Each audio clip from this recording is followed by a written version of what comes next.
The air inside the Berlin Cafe, the night's move, was thick with more than just the rich aroma of dark roast coffee and old polished wood. It was thick with hero worship. The low murmur of a dozen conversations all orbited a single sunlit table in the center of the room. At that table sat Julian Croft, a man who, at just 28 years old, carried the weight of the world on his shoulders, though he made it look as light as a feather. He was the newly crowned world chess champion. And in this sanctuary of checkered boards and quiet intellect, he was a king. Julian didn't sit. He lounged. His jacket was thrown over the back of his chair, collar of his crisp white shirt open just enough to suggest a man at ease with his own power. His dark hair was perfectly styled, not a single strand out of place, and his eyes, a sharp, intelligent gray, scanned the room with the easy confidence of a predator who knew he was at the top of the food chain. He held a small, intricately carved knife in his long fingers, rolling it back and forth across the polished surface of the table as he spoke. His voice was a smooth, well-modulated baritone that carried easily, drawing everyone in. He was telling a story about a crucial move in his final championship match, his hands painting the picture in the air, a smirk playing on his lips. The people listening, a mix of older, serious-faced grandmasters, young students hanging on his every word, and a few well-dressed admirers, were utterly captivated.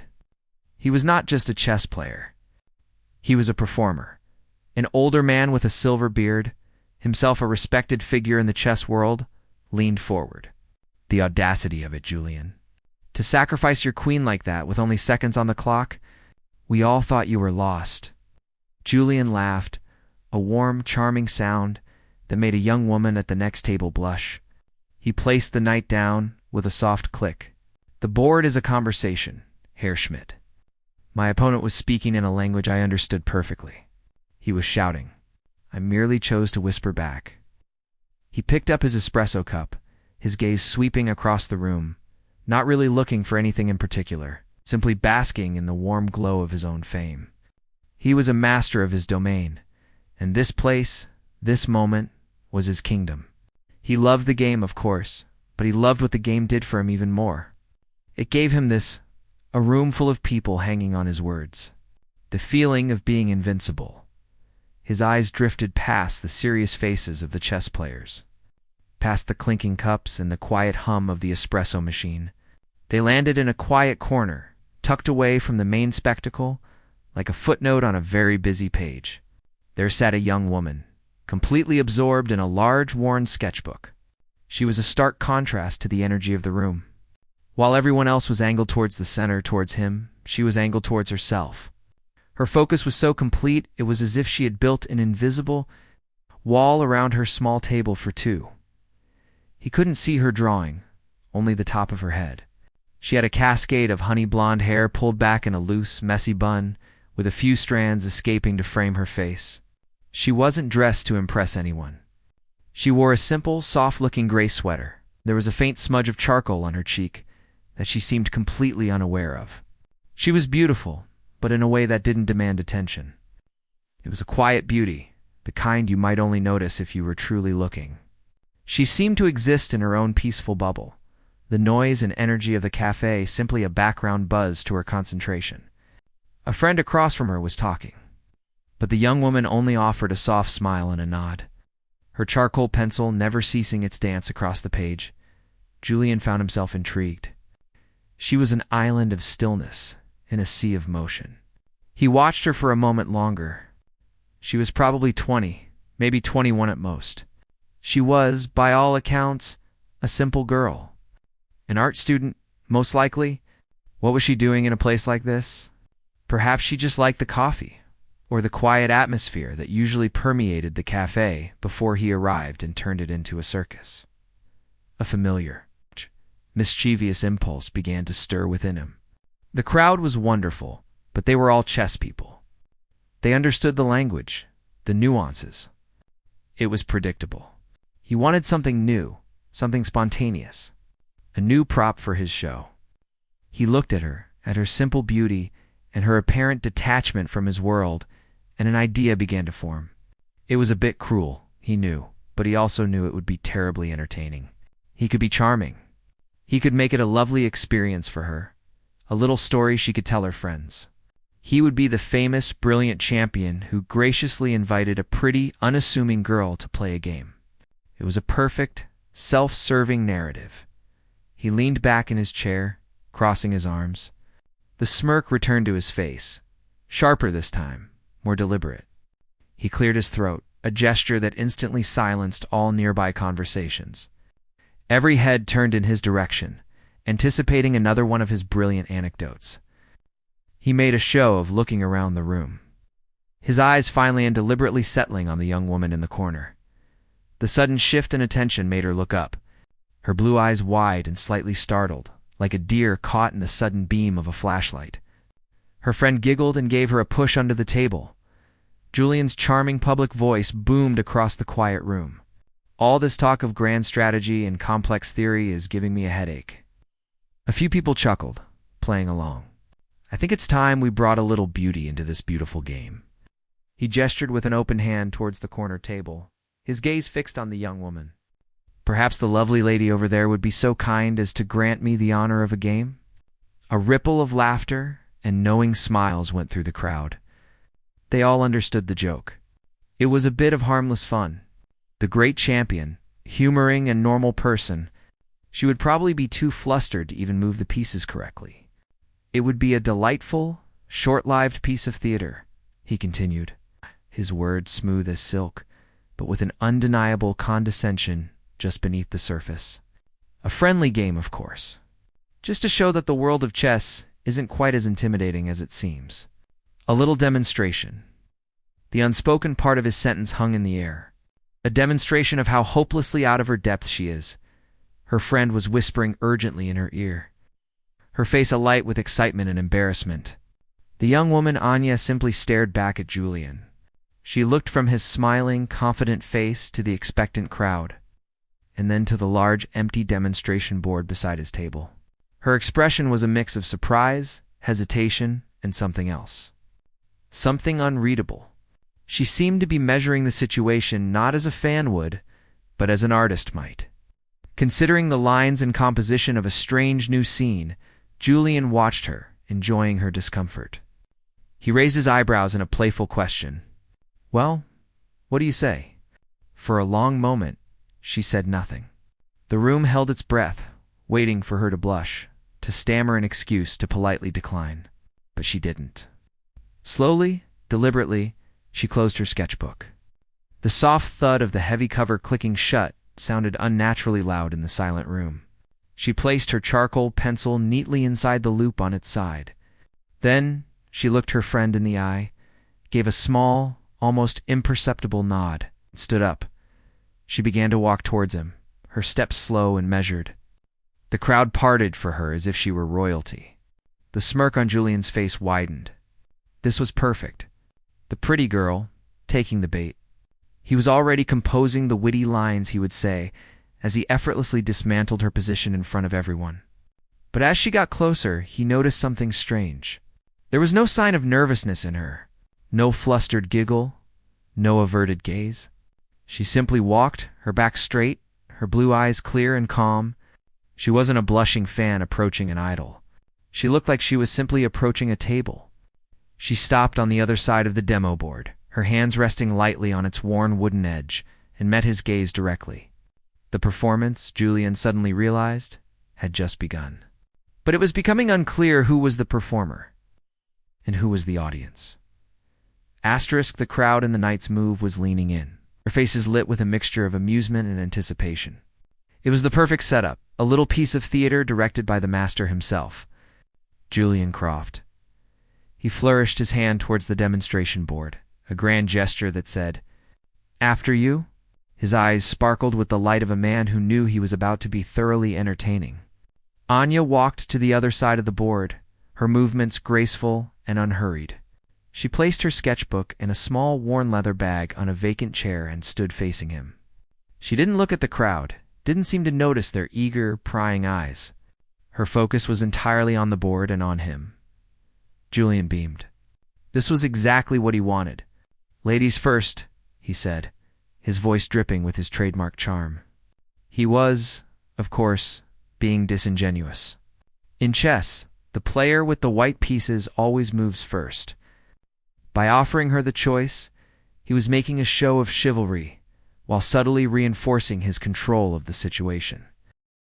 Anya simply gave a small, polite shake of her head. "You are the champion," she said, her voice softer than he'd expected, but clear and steady. "You should have the honor of the first move." The words were respectful, but the way she said them, with a quiet self-possession, was not what he had anticipated. It wasn't the stammered, flattered response of a starstruck girl. Julian nodded, a theatrical flick of his head. "As you wish." He reached out and picked up a white pawn, placing it on the board with the decisive click of a man starting an important piece of work. He had chosen the king's gambit. It was a bold, aggressive opening, one of the oldest and most romantic attacks in the history of the game. It was a declaration of war, an immediate invitation to a chaotic and complicated brawl. For a Grand Master, it was a powerful weapon. For an amateur, it was a bewildering nightmare. It was the perfect choice for a joke. He was essentially saying, "I'm coming at you with everything I have, and I expect it to be over very quickly." He leaned back, crossing his arms again, and waited for her reaction. He expected a long pause. He expected her to look at the board with confusion, to reach for a pawn tentatively, to ask a question. He expected to be able to offer some gentle, condescending advice. She didn't do any of that. She looked at the board for only a few seconds, her brow furrowed in concentration, not confusion. Then she reached out and moved her own pawn, the standard, correct reply to the king's gambit. Her move was quiet, efficient. No hesitation. Julian raised an eyebrow, a flicker of something annoyance. Surprise? Crossing his face before his charming mask slid back into place.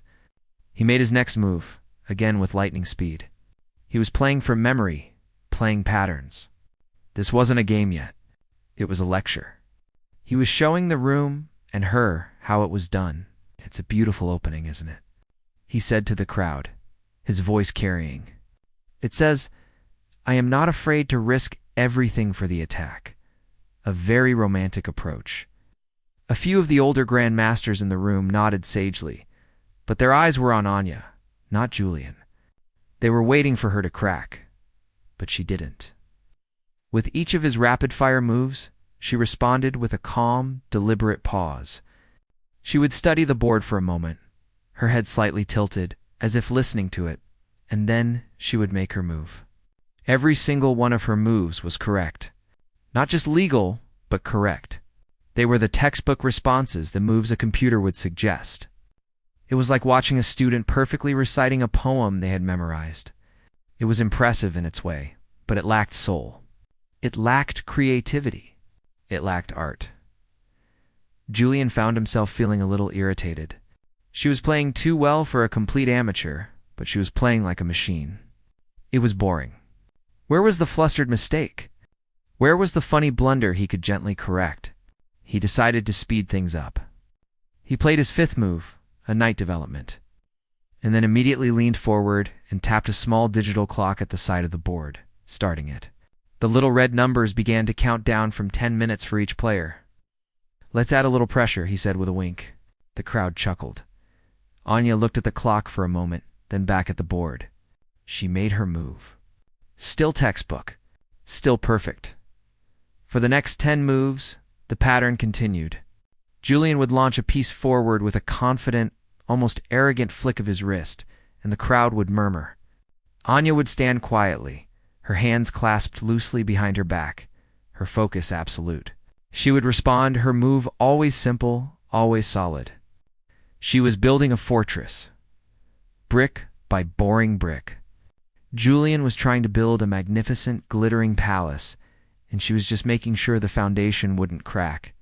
It was effective, but it was terribly uninspired. He began to narrate the game to his audience, his tone becoming more and more like a teacher giving a lesson to a slow child. "You see," he said, gesturing to his own pieces, "I am developing my pieces quickly. I want to bring my knights and bishops into the game, get them ready for the attack." He then pointed to one of her pawns. "And the lady here is playing very, very safely. She's moving her pawns, controlling the center in a very sensible way. Very safe. He said the word safe as if it were a dirty word. To him, chess was about risk, about brilliance, about the breathtaking sacrificial attack. Safe was for people who were afraid to lose. Safe was for amateurs. Anya didn't react to his commentary. She might as well have been on the moon for all the attention she paid to it. She was in a world of her own, a world of 64 squares and 32 pieces. The room, the crowd, the champion, they were all just background noise. A few of the grandmasters in the room started exchanging glances. They saw what Julian was too arrogant to see, or perhaps too impatient to notice. Anya's safe moves weren't just passive defenses. They were creating subtle problems. Every pawn she pushed, every piece she developed, was limiting Julian's options, chipping away at the brilliance of his attack. It was like he was trying to paint a masterpiece, and she was quietly and methodically changing the color of the canvas. She wasn't fighting his fire with fire. She was smothering it with sand, one grain at a time. Julian, however, was blind to it. He was so caught up in his own performance that he only saw the surface of the game. He saw the grandmaster attacking and the amateur defending. He saw exactly what he wanted to see. The joke was still working perfectly. This is where the fun begins, he announced, his voice full of theatrical excitement. He moved his queen out early, a risky but powerful-looking move that threatened to wreak havoc on her position. He leaned back, a triumphant look on his face. This was the kind of move people paid to see. It was flashy, it was aggressive, it was pure Julian Croft. He expected her to finally look worried. He expected a long, painful pause as she tried to figure out how to deal with the threat to her king. Instead, she looked at the board for her usual few seconds, reached out and moved a single pawn forward 1 square. It was one of the most unremarkable moves on the board. It did nothing exciting. It didn't capture a piece. It didn't check his king. It didn't threaten anything. It was just a move. Julian stared at it, baffled. Why would she make that move? It did almost nothing to stop his queen. It was a passive, useless move. He almost laughed out loud. The textbook machine had finally made a mistake. A bad one. It's an interesting choice, he said, the words dripping with condescension.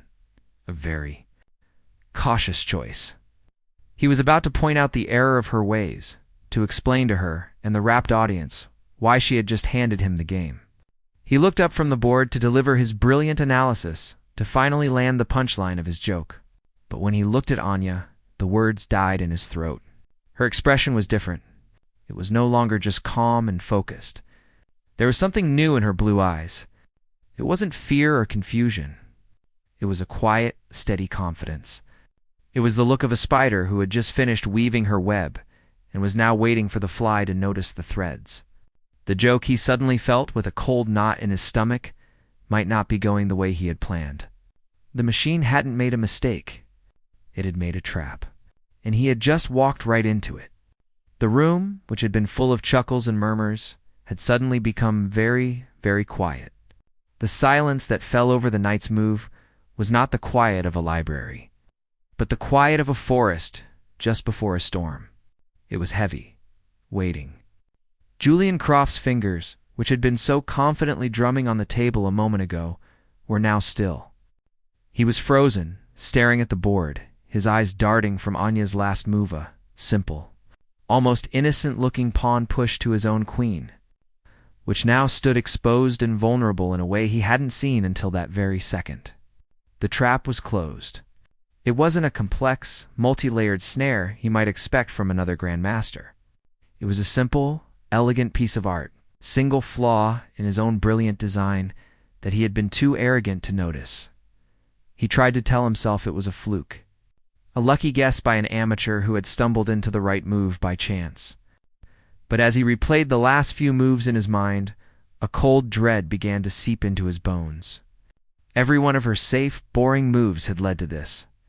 The fortress she had built wasn't for defense. It was a launching pad.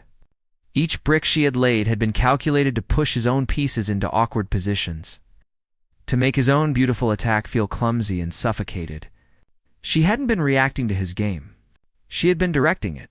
She had been the conductor of this quiet, deadly orchestra, and he had been the trumpeter, playing his solo loudly and proudly, completely oblivious to the fact that the rest of the musicians were playing a completely different tune. The smirk was gone from his face, wiped away as if it had never been there. The charming performer had vanished, and in his place sat a chess player. A very, very worried chess player. He looked at Anya, really looked at her, for the first time.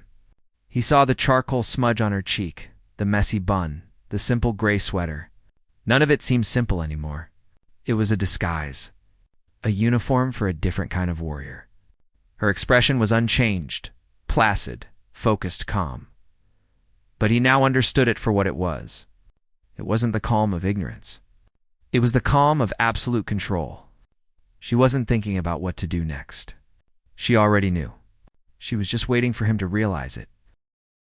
He had to get out of this, had to save face, to salvage his show. He couldn't let this simple, beautiful woman, this nobody from a cafe corner, dismantle him in front of everyone. His pride was screaming at him to do something brilliant, something devastating. He had to break the web, to shatter the calm, to remind the room who he was. His mind raced, frantically searching for a way out. He saw a complicated, desperate-looking sequence. A series of sacrifices, a chaotic flurry of moves that might, just might, turn the tables. It was a higher-risk, all-or-nothing gamble. It was exactly the kind of move that had made him famous. It was the kind of move that worked against players who thought like he did. But as he stared at the board, at her unblinking, patient eyes, he felt a deep certainty that it was the wrong move. It was exactly what she wanted him to do. It would be like a bull charging at a red cape, only to find a brick wall behind it. She had a plan for his desperation, too. A bead of sweat trickled down the side of his temple. He didn't dare wipe it away. He could feel the eyes of the entire room on him. The grandmasters were no longer watching with amusement. They were watching with a kind of professional, clinical awe. The admirers were confused, sensing that the script had been torn up and thrown away. The friendly joke had curdled into something intensely real. He had to make a move. The clock on his side was ticking, its silent digital countdown suddenly feeling like a countdown to his own public execution. He forced himself to look away from her eyes, back to the board. He couldn't play the brilliant, sacrificial attack. It was a trap. He couldn't retreat. It would be a humiliating admission of defeat. He was caught. He had to find a third option. Something safe. Something like her. He scanned the board, looking for a move that wouldn't immediately lose, a move that would just stop the bleeding. He found one. It was a quiet, defensive move. It was the kind of sensible, boring move he had just been mocking her for making. It was an imitation. It was an admission that her way of playing was superior to his. The hand that was no longer steady, he reached out and moved a bishop, shielding his king from the immediate threat. The click of the piece on the board sounded like a gunshot in the silence. He had made his choice. He had abandoned his own style in favor of hers. He had joined her quiet, slow game. Anya watched his hand move away from the piece. She didn't smile. She didn't show any sign of triumph. There was no "I told you so" in her eyes. She just gave a slight, almost unnoticeable nod, as if a student had just answered a difficult question correctly. Then she made her move. It was another pawn push. It was another move that seemed, on the surface, to do very little. It was slow. It was patient. And it was deadly. Tightened the noose. It wasn't a slashing attack. It was a slow squeeze. With each of her moves, she was taking away a little more of his air, a little more of his space. The pieces he had developed so aggressively at the beginning of the game were now looking clumsy and out of place, like party guests who had stayed too long and were now blocking the hallway. Julian felt a wave of nausea. He was being suffocated. He, the world champion, the master of the aggressive attack, was being systematically and quietly dismantled by a 20-year-old art student. The irony was so bitter it was almost funny. He who had brought her to the board as a joke was now the punchline. He could feel his options shrinking with every passing second. The board, which had once been a vast canvas for his brilliant ideas, was now a tiny cage. His pieces were trapped, his king was weak, and his queen, the very symbol of his power. And aggression was a liability, a target he could no longer afford to protect. He was lost. Not just losing, but profoundly, hopelessly lost. He looked at the clock. He had less than 2 minutes left. She had more than 8. He felt a surge of panic, a primal urge to just knock all the pieces over and walk away. But he couldn't. He was Julian Croft. He had to see this through to the bitter end. He had to sit here and let this quiet, beautiful, terrifying woman finish her masterpiece. His eyes flickered up to hers again. He was looking for pity, for a sign that she might go easy on him. He found none. There was no emotion in her gaze, only the cool, clear light of pure concentration. She wasn't a person to him anymore.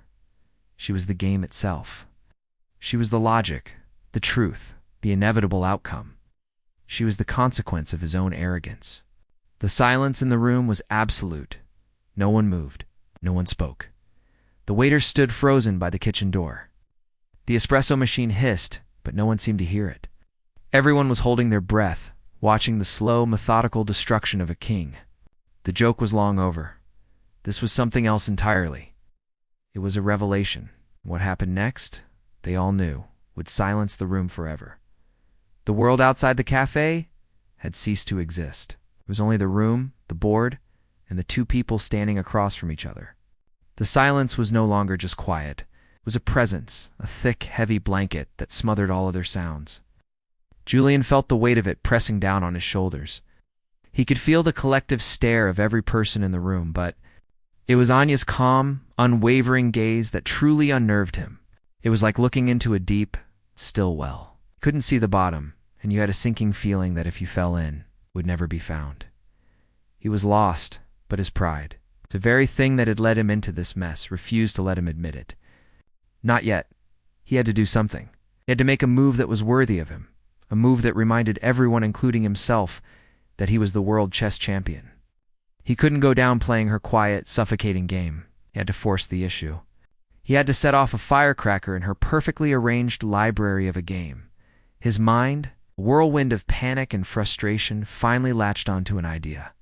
It was a complicated, beautiful, and ultimately desperate idea. He had a rook and a knight he could sacrifice. By throwing them at her defenses, he could shatter the pawn structure, protecting her king. It wouldn't be a winning move, but it would be loud. It would be spectacular. It would turn the orderly, logical game into a chaotic mess. And in a mess, he might find a sliver of a chance. It would be a gesture of pure defiance, a final roaring charge against the quiet army that had surrounded him. It was the kind of move legends were made of, even in defeat. With a surge of adrenaline-fueled resolve, he reached for his knight. His hand, which had been trembling slightly, was now firm, gripped by a desperate kind of courage. He lifted the piece, feeling its familiar weight in his palm. This was his element. This was the chaos he loved. He was going to make her react. Make her feel the pressure. Make her deal with a problem that couldn't be solved by a quiet pawn push. He slammed the knight down on the board, the sharp, violent sound echoing in the absolute silence of the room. Ash! It was a declaration of war. Check, he said, his voice a low growl, stripped of all its earlier charm. This was it. This was the moment he had been waiting for. He expected her to flinch, to finally show a crack in her composure. He expected her to stare at the board, her mind racing, trying to untangle the mess he had just created. He had thrown a grenade, and now he was waiting for the panic. Anya didn't even blink. She looked at the board, at the knight that threatened her king, and then at the other pieces involved in his sacrificial attack. She didn't look panicked. She didn't look confused. She looked at the chaos he had created not as a problem, but as a puzzle. She took a slow, deep breath, as if savoring a fine wine, and then she did the one thing Julian was not prepared for. She took a step to the side. She didn't say anything. She didn't make a move. She just calmly and quietly stepped away from the demonstration board, turning her attention to her small, unassuming leather bag on the nearby chair. The entire room let out a collective, silent gasp. What was she doing? Was she just walking away? Was she forfeiting? Julian stared, completely bewildered. This was not part of the plan. He had thrown everything at her, and she was deading. A drink of water? From her bag, she pulled out a simple metal water bottle, unscrewed the cap, and took a slow, deliberate sip. She wasn't looking at him. She wasn't looking at the board. She was just drinking water.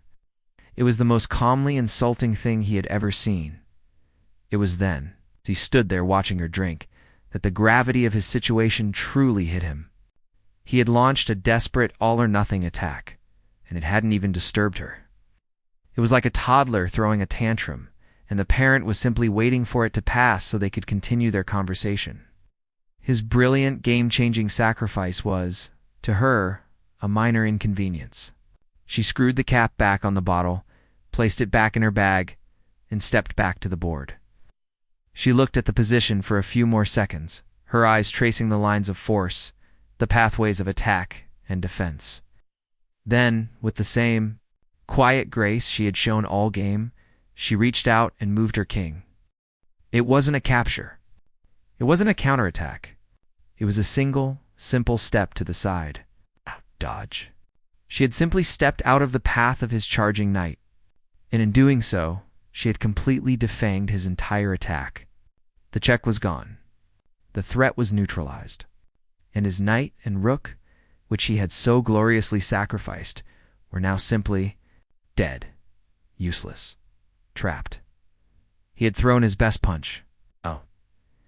And she had taken a single step to the left and let him hit nothing but air. Julian felt the strength drain out of him. His shoulders slumped. The adrenaline vanished, leaving behind a hollow, empty feeling. The grandmasters in the room, who had been watching with a professional intensity, now looked on with a kind of reverence. They weren't just witnessing a game anymore. They were witnessing art. They were seeing a style of chess they had never seen before. A style built not on aggression or memorized lines, but on a profound, almost spiritual understanding of the board's geometry. Anya's next move was another quiet pawn push. It wasn't loud. It wasn't dramatic. But to those who understood, it was a death blow. That pawn, now supported by her king, began its long, slow march down the board. It was no longer just a pawn. It was a ticking time bomb, moving steadily towards the back rank, where it would become a second queen. Julian, his best pieces gone and his king exposed, had no way to stop it. The game was no longer a chess game. It was an execution. Julian didn't even see her next three moves. He was staring at the board, but he wasn't seeing the pieces. He was seeing his own reflection in the polished surface of the tabula, reflection of a man who had been humbled. It's not by a better player, but by a different kind of thinker. He had built his career on being the smartest person in the room, and he had invited the quiet girl in the corner to play, not because he wanted a challenge, but because he wanted to feel superior. He had used her as a prop in his own story. Now she was writing the final chapter. He thought of the way he had spoken to her, the condescending tone, the playful jabs at her safe and cautious play. He had been so arrogant, so blind. He had been looking at a masterpiece and had seen only a doodle. He had been listening to his symphony and had heard only a hum. He could feel the crowd's pity. It was more painful than any defeat. They weren't pitying a player who had lost a fair game. They were pitying a fool who had been exposed. The great Julian Croft wasn't just a chess champion. He was a bully who had finally met his match. A match who hadn't even raised her voice. He saw Anya's pawn take another step forward. It was unstoppable. He looked at his own king, cowering in the corner, completely exposed. There was no escape. There was no miracle. There was only the quiet, inevitable truth of the position. He had lost. He hadn't just been outplayed. He had been understood, analyzed, and deconstructed by a mind that operated on a level he couldn't even comprehend. He had been playing checkers, and she had been playing three-dimensional chess. The joke was on him, and it wasn't funny anymore. It was profound. The finality of it settled over Julian, not like a sudden blow, but like a slow, creeping frost. The pawn on the board, that simple, humble foot soldier, was now an unstoppable juggernaut. It was one square away from the end of the board, one move away from transforming into a queen. A second white-clad monarch that would join its sister in delivering the final, merciless checkmate. His king, a proud and powerful piece at the start of the game, now looked pathetic, cowering behind a few useless defenders. The trap was not just sprung. It had snapped shut, and he was the mouse inside. He could feel the physical symptoms of his defeat. His throat was dry. His hands, once so confident and quick, felt cold and clumsy. The clock on his side showed less than 30 seconds, a mocking digital heartbeat counting down the final seconds of his public humiliation. He had a choice to make. He could let the clock run out, a coward's end. He could make a meaningless token move and watch her deliver the checkmate. Or he could do the one thing that was both the most painful and the most honorable. He could end it himself, his eyes lifted from the board but not to the crowd. He couldn't face their pitying stares, their silent judgment. He looked at Anya. He really looked at her. He saw the charcoal smudge on her cheek, a small imperfection that only made her seem more real, more human. He saw the calm, steady blue of her eyes that had looked at him not with arrogance or triumph, but with a quiet, unwavering focus, as if they were simply solving a very interesting problem. She hadn't enjoyed this. She hadn't gloated. She had simply played. She had let him hang himself with the rope of his own ego, and she had watched it happen with the serene detachment of a nature documentary narrator. A wave of something profound washed over him. It wasn't just shame. It was a deep and humbling awe. He had spent his entire life believing that chess was about force, about brilliance, about being the loudest, most aggressive voice in the conversation. But she had shown him a different truth. Chess, for her, was about listening. It was about finding the harmony in the chaos, the quiet logic beneath the noise. He had been a hammer, and she had been a river, and the river had one. The clock ticked down. 10 seconds. 5. He thought about the story he had been telling himself. The story of Julian Croft, the brilliant champion. That story was over now. A new one was being written, and he was not the hero of it. He was the fool, the cautionary tale. And in this moment, with the entire world watching, he had a chance to choose how this new story would end. He could be a sore loser, or he could be a man who understood that sometimes you have to lose everything to see something clearly. With a deep breath that seemed to take all the air in the room, he made his decision. He pushed his king forward, a single, final, hopeless step into the path of her advancing pawn. It was a meaningless move, a final, futile gesture. But it was a move. And then, before she could even respond, he reached out and gently tipped his own king over on its side. The small wooden piece made a soft, dull sound as it fell. A sound that seemed to echo in the profound silence. "I resign," he said. His voice was not the smooth, confident baritone the room had heard an hour ago. It was quiet, rough, and stripped of all pretense. It was the voice of a man who had been stripped bare. The two words hung in the air, quiet admission of a truth that everyone already knew. The silence that followed was different from the one before. It was not a tense, waiting silence. It was a sacred, reverent silence. It was the silence at the end of a beautiful piece of music, when no one wants to be the first to clap and break the spell. Julian's gaze was still locked on Anya. He saw her shoulders relax, almost imperceptibly, as if a great weight had been lifted. She gave a slow, deep blink, the first truly human, uncalculated reaction he had seen from her. And then she offered him something. It wasn't a smile of victory. It wasn't a look of pity. It was a small, gentle, almost empathetic curve of her lips. It was the kind of look you give someone when you understand their pain, even if you were the one who caused it. It said, "I see you." He reached his hand across the board, not as a champion to a defeated amateur, but as a student to a master. It was an act of complete surrender. "That was," he said, searching for the right words, his mind still reeling, "the most beautiful game I have ever lost." Anya took his hand.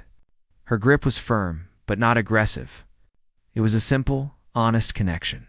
"You were very creative," she replied, her soft voice cutting through the silence. It wasn't a compliment. It was a statement of fact, an analysis of his style. He was creative, and his creativity had been his undoing. That was the moment the room finally broke. A soft, collective exhale. Then the older grandmaster, Herr Schmidt, began to clap. It wasn't a loud, boisterous applause. It was a slow, rhythmic clap, the kind of sound a teacher makes when a student gives a perfect answer to an impossible question. One by one, others in the room joined in. Until, the entire cafe was filled with the sound of respectful, almost worshipful applause. They weren't clapping for Julian's loss. They were clapping for the game itself, for the art they had just witnessed. They were clapping for Anya, a young man who had been sitting near the back. A reporter for a local blog finally found his voice. He stood up, his notebook forgotten, in his hand. "Who are you?" he blurted out, his voice cracking with excitement. "Where did you learn to play like that?" All eyes turned to her. This was the question everyone wanted to know the answer to. Anya looked a little uncomfortable with the sudden onslaught of attention. She let go of Julian's hand and took a small step back. "My name is Anya," she said, her voice barely above a whisper.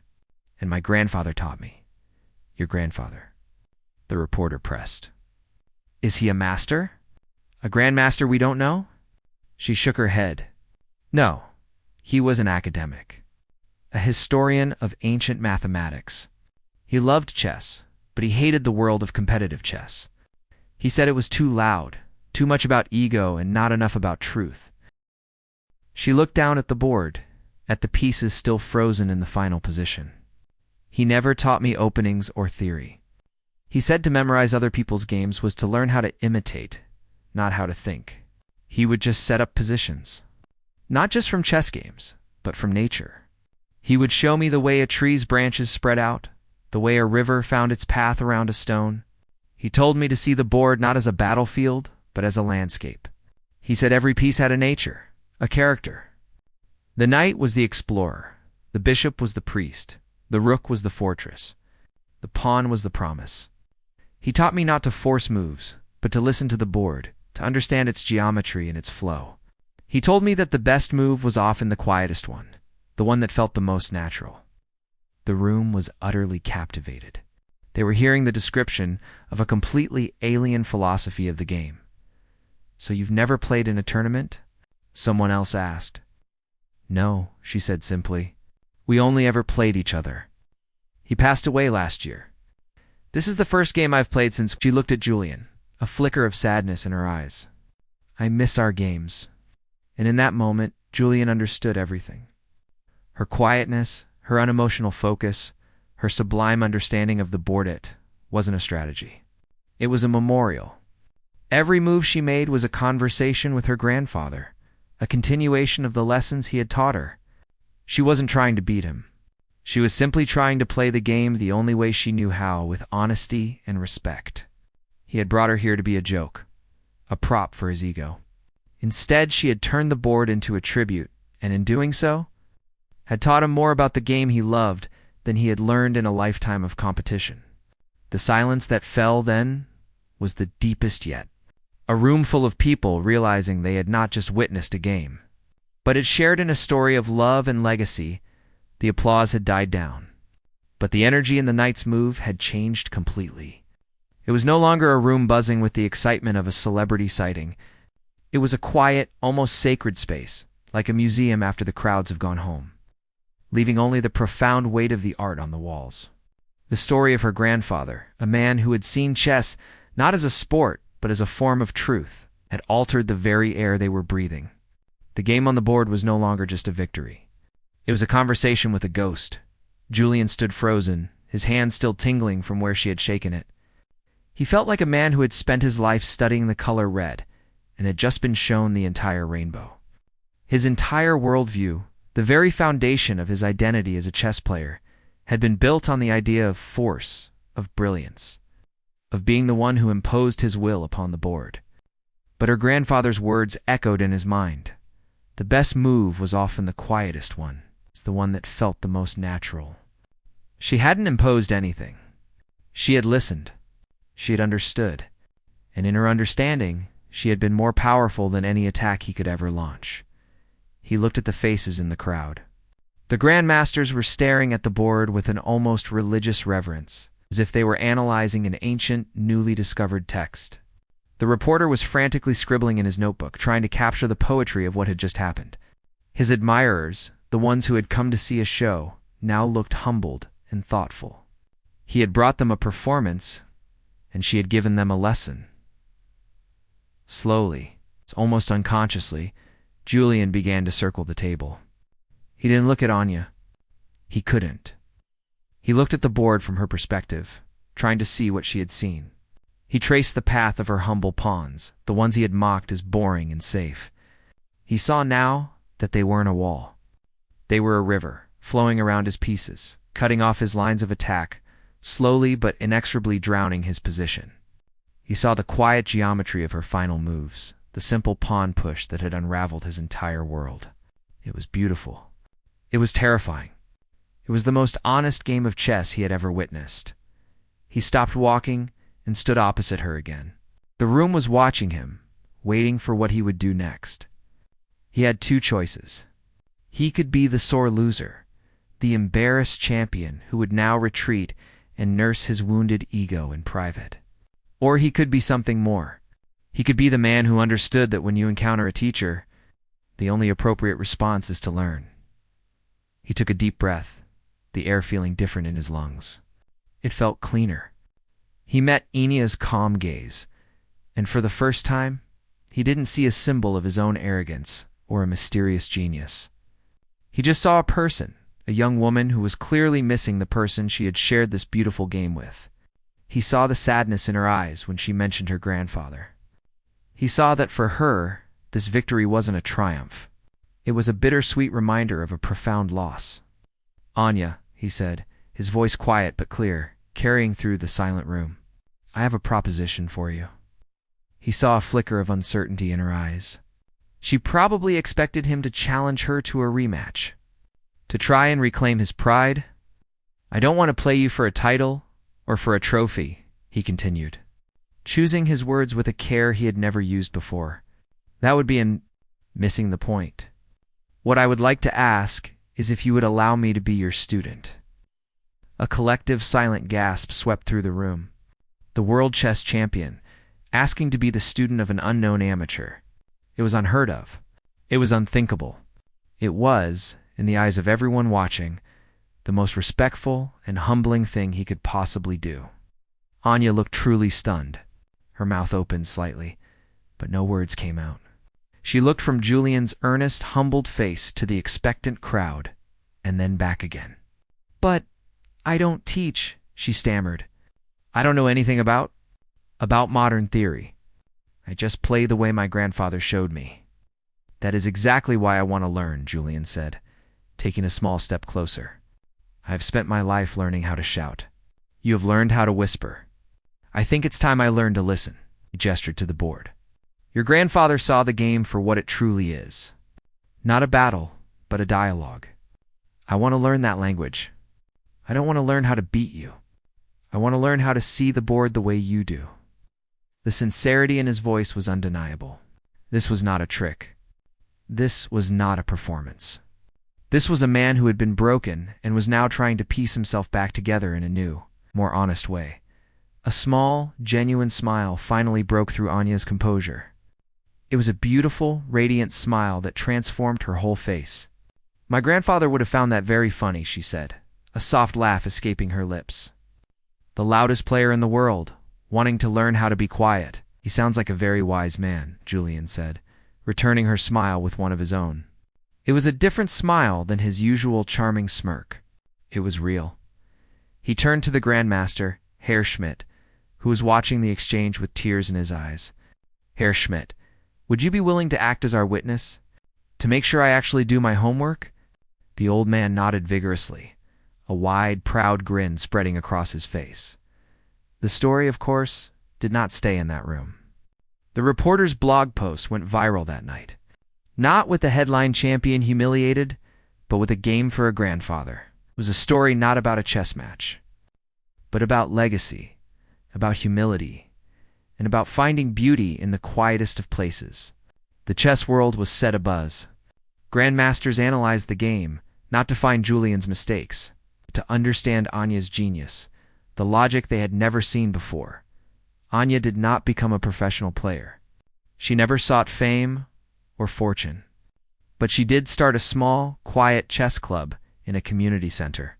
Not for competitive players, but for children and for older people. People who wanted to learn the game not as a sport, but as a form of meditation, as a way of thinking. She called it the quiet game. And every Tuesday evening, just as the sun was setting, a car would pull up outside the center. Julian Croft, the former world champion, would get out of the driver's seat. He wouldn't bring his entourage or his arrogant smirk. He would just bring a simple wooden chessboard and a mind ready to learn. He would sit across from Anya, not as a champion and a novice, but as a student and a teacher, and they would play.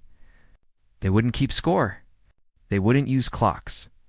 They would simply talk through the positions, exploring the geometry and the flow. Listening to what the board had to say, Julian never won another world championship. In fact, he stopped playing in tournaments altogether. He found a different kind of victory, one that didn't come with a trophy or a title. He learned to quiet the noise in his own mind, to see the beauty in a simple pawn push. To understand that the most powerful move isn't always the one that shouts the loudest. The simple 20-year-old woman he had invited to play as a joke had not just silenced the room. She had given him a new language, and in doing so, had taught him how to finally hear the quiet, beautiful truth of the game he thought he had already mastered. The joke was on him, and it had become the most profound lesson of his life.